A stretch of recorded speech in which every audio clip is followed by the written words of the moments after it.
Hai hai hai, selamat datang kembali di Mimin Art Channel. Tentunya penasaran kan dengan alur cerita selanjutnya? Yuk kita langsung saja dengerin ceritanya. Bab 195. Setelah sholat asar, Galih meminta untuk bertemu dengan Abah, Umi dan Rehan di rumah itu.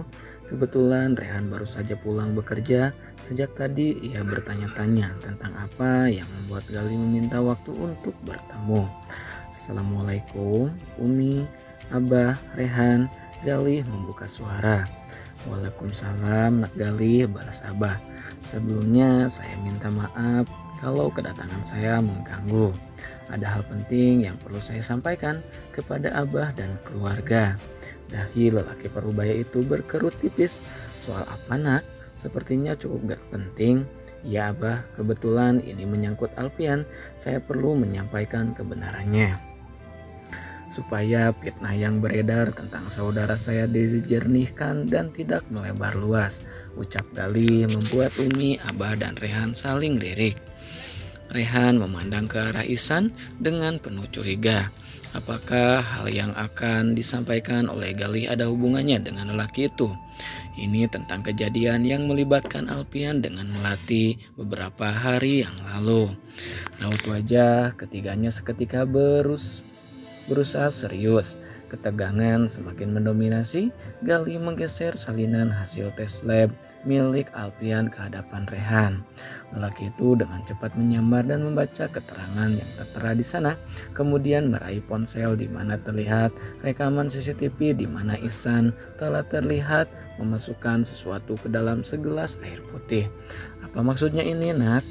Nah, anak Galih, sebelumnya saya mohon izin untuk menyampaikan Abah. Galih menjeda ucapannya dengan tarikan napas. Saudara saya, Alfian, sudah dijebak dengan begitu keji dalam kejadian ini. Semuanya tercengang, tak ada yang mengeluarkan suara. Bahkan Rehan masih terpaku dengan hasil tes darah dan juga rekaman CCTV. Itu adalah salinan hasil tes darah milik Alfian. Menurut keterangan di sana ada kandungan psikotropika dalam dosis yang cukup tinggi dalam darah Alfian. Kemungkinan saat kejadian dengan Melati, Alfian sedang berada di bawah pengaruh obat. Astagfirullah, suara Abah terdengar bergetar. Sementara Umi sudah terlihat berkaca-kaca. Ihsan, jelaskan ke Abah dan Umi tentang apa yang sudah kamu perbuat. Pemuda itu menunduk lesu, bahkan tak berani mengangkat kepala. Maafkan saya Umi, Abah, Bang Rehan, saya mengaku salah. Saya terpaksa melakukan ini karena dibayar seseorang. Saya sedang terdesak karena butuh uang untuk biaya operasi ibu saya. Dia berbicara dengan suara bergetar, hampir menangis. Hari itu Mas Bayu mendatangi saya dan memberikan serbuk itu untuk dimasukkan ke dalam makanan Pak Alfian.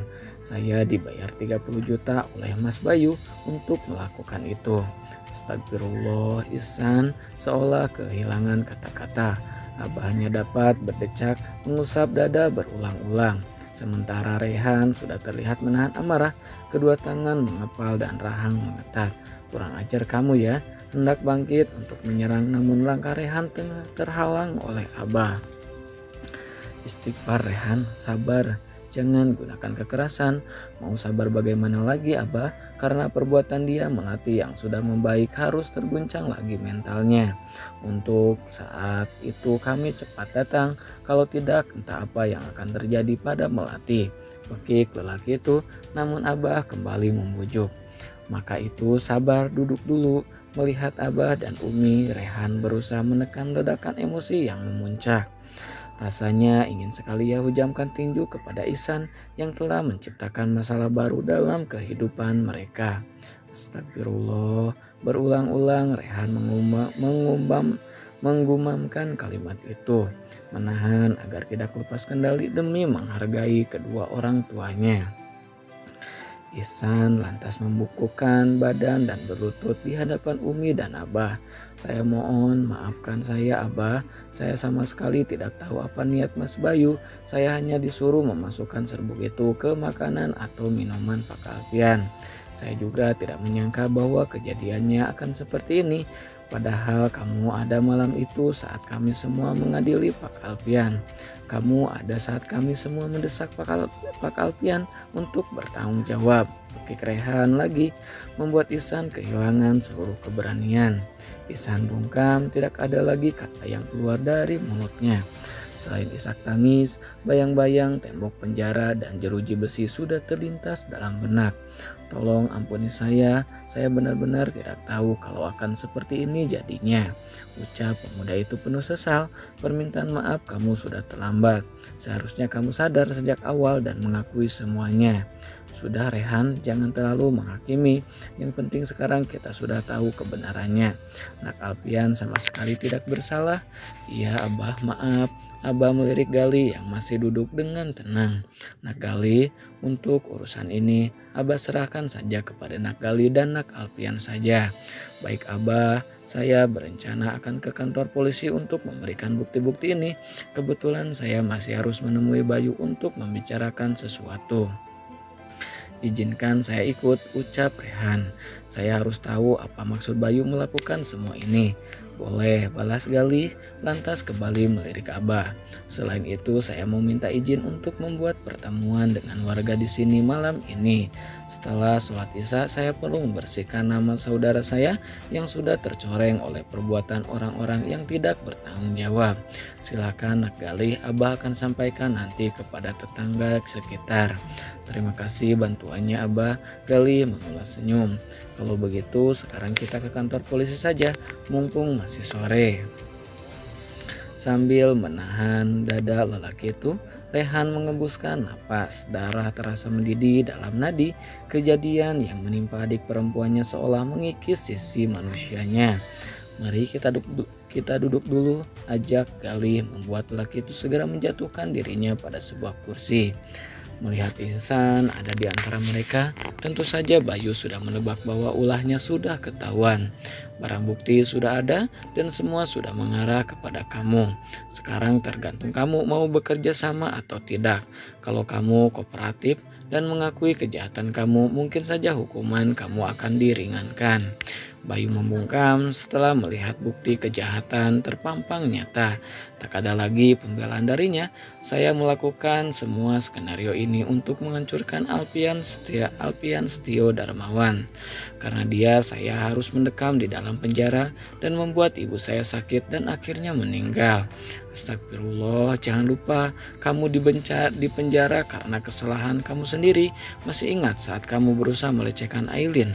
Kamu seharusnya merasa beruntung karena kebaikan ibu kamu kepada Aileen. Akhirnya Alpian memutuskan untuk tidak memperpanjang masalahnya sehingga kamu bisa bebas lebih cepat. Jelas Gali panjang lebar. Sepasang mata Bayu terpejam, sorot matanya nanar, sementara Rehan masih menatapnya datar. Apa kamu memang sengaja melakukan ini untuk menjebak adik saya? Bayu melirik Rehan, kemudian terkekeh. Adik kamu yang sakit mental itu, jangan kurang ajar kamu. Rehan hampir kehilangan kesabaran mendengar ucapan Bayu. Namun ia harus kembali menekan amarah. Saya tidak ada urusan dengan adik kamu. Yang jadi target saya hanya Alpian Setio Darmawan. Salah adik kamu sendiri, kenapa tiba-tiba ada di tengah rencana saya dan mengacaukan segalanya? Bayu mendengus marah, ingatannya tertuju pada malam ia ingin menjebak Alpian. Ia bahkan sudah menyiapkan seorang wanita bayaran sebagai umpan untuk menjebak Alpian. Sayangnya Melati ada di sana dan mengacaukan segala rencana yang sudah tersusun rapi. Seandainya Melati tidak muncul, rencana saya untuk menghancurkan Alpian pasti sudah terwujud. Tapi sayangnya si bodoh Rehan ini malah meminta Alpian menikahi Melati. Padahal target saya adalah Alpian di penjara dan keluarganya hancur. Kali ini Gali yang seolah diuji kesabarannya, namun ia tidak ingin bertindak gegabah. Tujuannya sekarang hanya membongkar kejahatan Bayu dan membersihkan nama Alpian. Lelaki itu lantas menepuk bahu Rehan. Kamu memang biadab. Rehan kembali bangkit, namun secepat kilat ditahan oleh Gali. Sabar Rey, yang penting sekarang kita sudah tahu yang sebenarnya. Alpian dan Melati hanya korban. Rehan hanya mengangguk pelan. Mentari hampir tenggelam ketika Alpian tiba di rumah. Lelaki itu segera menuju kamar, senyum mengembang di bibirnya saat mendapat sambutan pelukan hangat dari sang istri. "Kenapa Nyonya Alpian Setio Darmawan sore ini terlihat berseri-seri?" ucapnya sambil memendamkan ciuman sayang di pipi. "Karena aku sedang bahagia, dapat arisan," tebak Alpian penuh gurau. "Bukan, terus kenapa? Bayu sudah mengakui semuanya dan nama suamiku sudah dibersihkan. Bukankah ini berita yang bagus?" ucap Aileen penuh semangat. "Alhamdulillah kalau begitu." Alpian mendekap tubuh mungil itu sangat erat. Satu kebiasaan Alpian yang tidak pernah hilang adalah ia akan mendekap istrinya hingga merasa kesulitan bernapas. Saat merasa sangat gemas, "Ngomong-ngomong, bagaimana Melati?" "Sudah lebih baik, apalagi sekarang Melati sudah berteman baik dengan Bian. Umi bilang minggu depan mereka akan datang. Tapi aku bilang tunggu sampai keadaan Melati menjadi lebih baik." "Ya sudah sayang," ia mencium kening. "Sholat bareng yuk, sebentar lagi maghrib. Aku panggil anak-anak dulu." Berdiri menghadap kiblat, Alpian mengumandangkan azan maghrib. Suaranya terdengar begitu lembut dan tegas. Setiap hari Airin merasa jatuh hati dengan suara bening suaminya itu. Sholat maghrib pun berlangsung khusyuk. Boy dan Brian berdiri di belakang Alpian, sementara Aileen, Melati, dan Bian berada di paling belakang. Hingga pada saat selesai, baik Aileen maupun anak-anak mencium tangan sang papa. Kecuali Boy, anak lelaki itu diam di tempat duduk dengan wajah datar. "Boy," panggil Alpian lembut. Namun anak lelaki itu malah bangkit meninggalkan tempat duduknya. Berlari menuju sebuah ruangan. Beberapa hari belakangan ini Boy selalu menghabiskan waktunya di ruangan itu untuk menyendiri. "Biar aku susul saja." Aileen hendak bangkit untuk menyusul putranya, namun dihalangi oleh Alpian. "Biar aku saja," ucap Alpian yang kemudian beranjak menuju sebuah kamar. Membuka pintu perlahan, ia menelusupkan kepala di sudut ruangan. Tampak Boy sedang duduk di lantai, membuat Alpian segera mendekat dan duduk di sisi putra sulungnya itu. "Masih marah sama papa ya?" Alpian membuka suara, namun Boy masih terdiam dengan duduk memeluk lutut. Ia bahkan enggan menatap sang papa.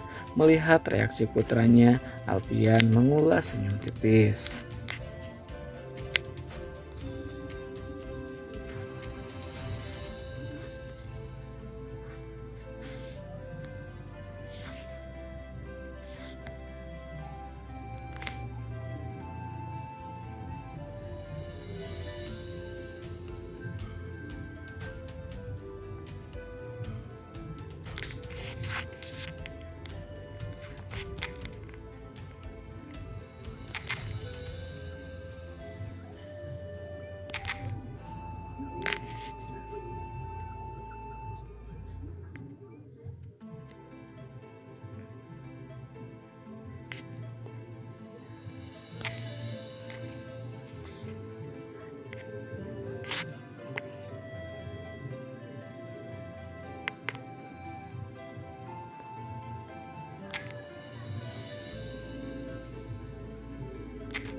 Sebelah tangannya mengusap helai rambut.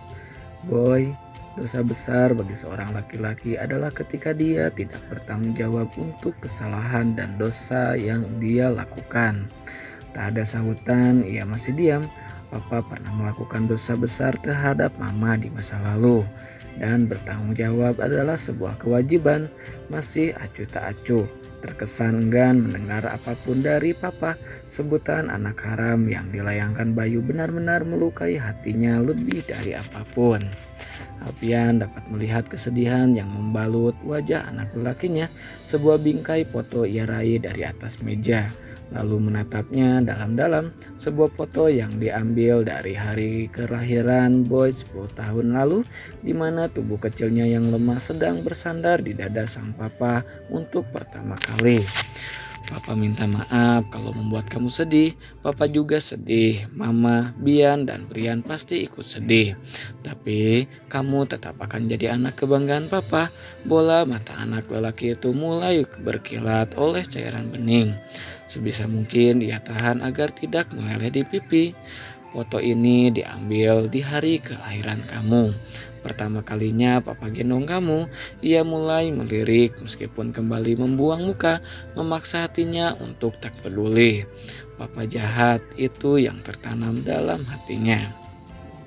Kamu tahu nak, rasanya begitu bangga saat Papa menggendong kamu untuk pertama kali.